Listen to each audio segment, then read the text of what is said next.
பாஜக உள்ள வந்துட்டா RSS உள்ள வந்துடும்.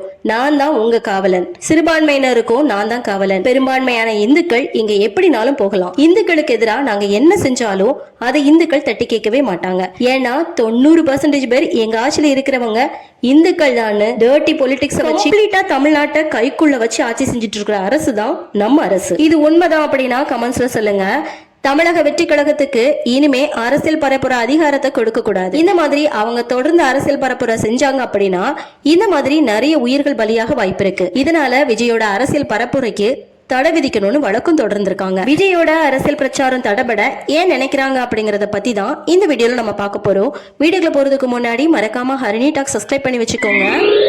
திமுக, அதிமுக, பிஜேபிக்கு மிகப்பெரிய போட்டியா இப்ப பிரம்மாண்டமா உருவாகி இருக்கிற கட்சி தான் TVK, அதாவது தமிழக வெற்றி கழகம் விஜய். கருத்து கோட்பாடுகள் மக்கள் கிட்ட கொண்டு போற கட்சிகளுக்கு இல்லாத கூட்டம் விஜயோட கட்சியில இருக்கு அப்படின்னா என்ன காரணம்னு பாத்தீங்கன்னா ரசிகர்கள், அதாவது ரசிக மனப்பான்மை, ஹீரோயிசம், காந்த ஈர்ப்பு தான் விஜயோட வளர்ச்சிக்கும் கூட்டத்துக்கும் இப்ப காரணம்னு பார்க்கப்படுது.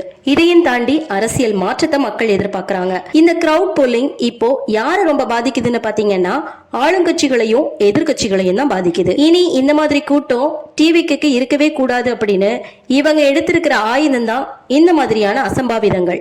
அதையும் தாண்டி இனி பிரச்சார கூட்டத்தை விஜய் நடத்தவே கூடாது அப்படிங்கறது தான் இவங்களோட முக்கியமான நோக்கமா இருக்கு.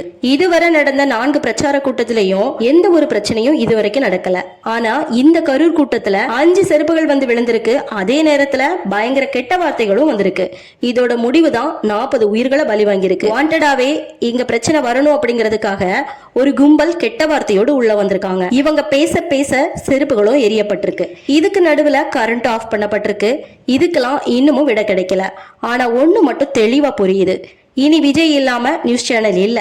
அதாவது கெட்ட செய்தியை பரப்பினாலும் சரி, நல்ல செய்தியை பரப்பினாலும் சரி, உண்மைக்கு என்னைக்குமே தோல்வி கிடையாது. அப்படிங்கிறதுக்கு விஜய் அவங்களுக்கு மக்களோட ஆதரவு இப்பதான் இருக்கணும். முக்கியமா இந்த சம்பவம் சதி திட்டமிட்ட சூழ்ச்சின்னு தெளிவாவே புரியுது. இதுல மக்கள் புரிஞ்சுக்க வேண்டிய விஷயம் என்னன்னு பாத்தீங்கன்னா, கட்டுக்கடங்காத கூட்ட நெரிசல் இருக்கும் அப்படிங்கிற பட்சத்துல அது அரசியல் கூட்டமா இருந்தாலும் சரி, ஆன்மீக கூட்டங்களா இருந்தாலும் சரி, குழந்தைங்க, உடல்நல சரியில்லாதவங்க, முதியவங்க இந்த கூட்டத்தை தவிர்க்கணும். உங்க வீட்டுல உள்ளவங்களோட இழப்பு உங்களுக்கு தான் பேரிழப்பு.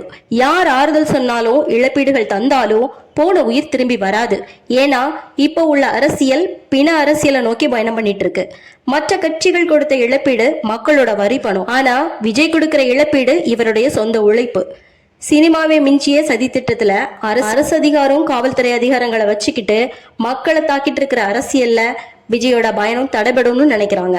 ஆனா தடங்கல்கள் வந்தாலும் விஜய் கடந்து போகணும். விஜயோட பெயரை சாய்க்க எப்ப பல யானைகள் சேர ஆரம்பிச்சதோ அப்பவே விஜய் சிங்க நட போட ஆரம்பிச்சிட்டாருன்னு அர்த்தம். உண்மைதான் அப்படின்னா லைக் பண்ணிக்கோங்க.